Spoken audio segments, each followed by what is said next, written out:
యెషయా గ్రంథము 64వ అధ్యాయము 1-12 వచనములు. గగనము చీల్చుకొని నీవు దిగివచ్చెదవుగాక, నీ సన్నిధిని పర్వతములు తత్తరిల్లునుగాక.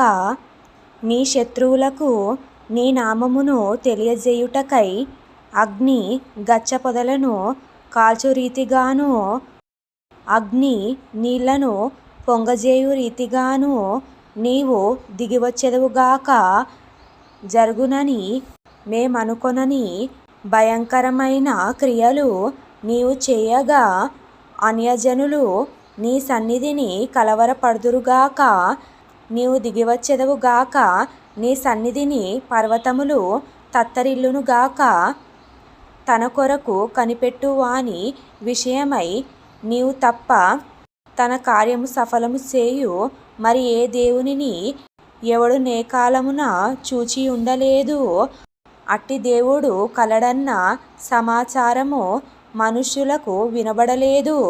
అట్టి సంగతి వారికి తెలిసి ఉండలేదు.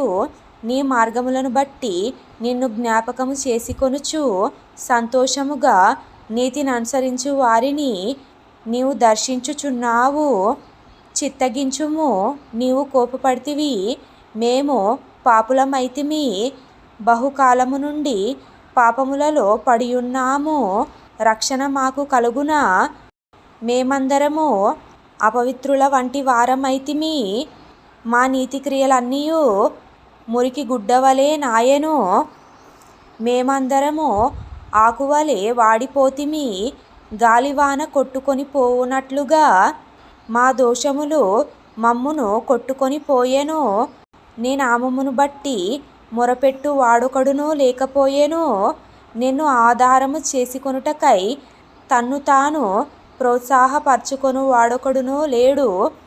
నీవు మాకు ముఖము చాటు చేసుకొంటివి, మా దోషముల చేత నీవు మమ్మును కరిగించియున్నావు.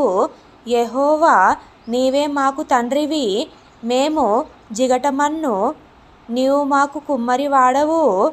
మేమందరము నీ చేతి పని అయి ఉన్నాము. యెహోవా, అత్యధికముగా కోపపడకుము. మేము చేసిన దోషమును నిత్యము జ్ఞాపకము చేసుకొనకుము. చిత్తగించుము, చూడుము, దయచేయుము.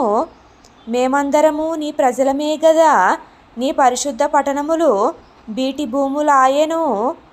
సియోను బీడాయెను, యెరూషలేము పాడాయెను.